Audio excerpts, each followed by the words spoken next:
नमोस्तु। महाराज श्री, मेरी जिज्ञासा है कि अष्टमी एवं चतुर्दशी क्या आगम में पर्व के दिन कहे गए हैं? ऐसा क्यों है कि इन दिनों में सिद्धांत ग्रंथ पढ़ने का निषेध किया गया है? फिर इनका काल अशोक कैसे माना गया है? कृपया समाधान करें। आगम के अनुसार अष्टमी चौदस को महापर्व माना गया है। ये अनादि अनंतकालीन शाश्वत पर्व हैं। पहले ये दो पर्व हैं जिनमें व्रती को प्रोषधोपवास करने को कहा। अष्टांगा में भी नहीं कहा, दशलाक्षण में भी अनिवार्य नहीं कहा। अष्टमी और चतुर्दशी को व्रतों में एक प्रथमा रख दी। प्रोषधोपवास जो है 12 व्रतों में आता है, उसमें एक दिन उन्होंने रख दिया कि इस दिन आपको प्रोषधोपवास करना ही है, यानी भोजन तक के लिए त्याग करने को कहा धर्मात्मा को कि तुम अपनी शक्ति प्रमाण उपवास करो। उस दिन आरंभ परिग्रह से दूर रहो।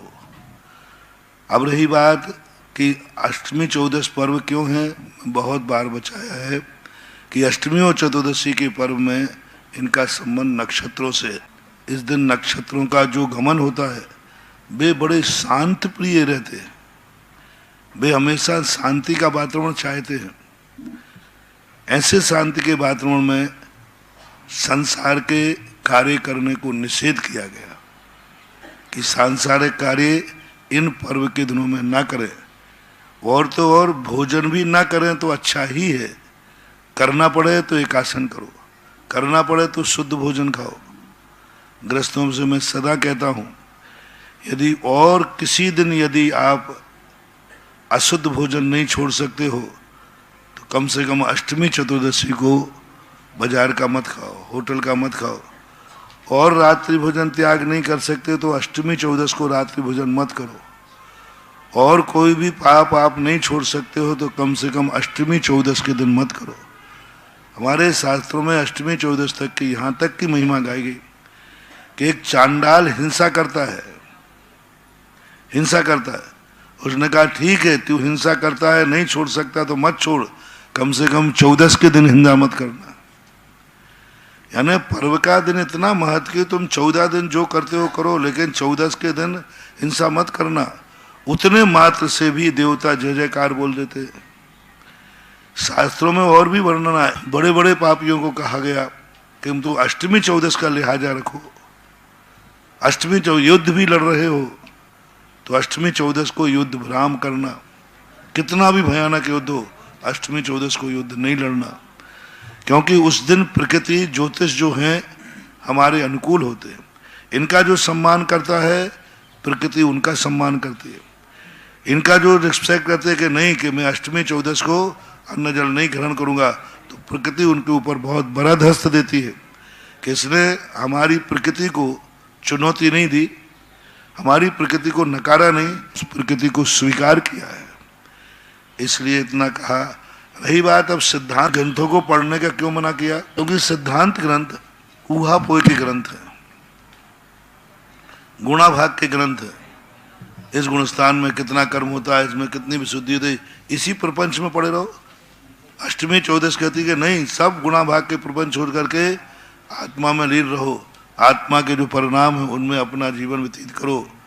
आत्मा स्वभाव पर भाव भिन्नम, 12 भावना भाव अध्यात्म ग्रंथ पढ़ो। इस सिद्धांतों का गणित लगाना, कौन से गुणस्थान में कितनी कर्म विच्छुद्धि है, कितनी गुणजा है, कितना है, ये सब वही खाते में तुम अपना समय मत निकालो। तो उस दिन सिद्धांत ग्रंथों को पढ़ने से प्रकृति हमारे अनुकूलता वातावरण नहीं बनाती। वो कहते कम से कम एक दिन शांत एकदम निर्वेद प्रसन्न भाव में अष्टमी चौदस को विकल्प ही मत करो, ना चलने का, ना उठने का, ना बैठने का। ज़्यादातर अष्टमी चौदस को प्रतिमा योग धारण करते थे। सुदर्शन जैसे ग्रस्त अवस्था में अष्टमी चौदस को स्मशान घाट में चले जाते थे, मौन ले लेते थे। तो अनादि अनंत काल से अष्टमी चौदस से जो है बराबर पर्व कहे गए। अष्टमी चौदस को केशलंच करने का कहा गया। पशुनंदी महाराज कहते अन्य समय में भी कर सकते हैं हम, लेकिन पहला नाम तो उन्होंने अष्टमी चतुर्दशी को ही केशलंच का बात कही। तो अष्टमी चौदसों का महत्व शाश्वत रूप से है। उस दिन हमें जितनी ज़्यादा प्रवृत्ति रुक सके उतनी रोकना चाहिए। मैं तो यहाँ तक कहता हूँ, जो सच्चा जैनी है वो अष्टमी चौदस की कभी कमाई नहीं खाएगा। मजदूर अमावस्या की कमाई नहीं खाता और जैनी अष्टमी चौदस की कमाई नहीं खाएगा। अष्टमी चौदस को वो काम करेगा ही नहीं, नौकरी पे भी जाएगा, पहली बात तो जाएगा ही नहीं। वो रविवार की छुट्टी नहीं लेगा, वो अष्टमी चौदस की छुट्टी लेगा कि हमें अष्टमी चौदस के दिन मैं नौकरी पे नहीं आऊँगा। फिर भी जाना पड़ता है तो उस दिन का वेतन वो उपयोग में नहीं लेता, उस दिन का वेतन वो दान में दे देता है।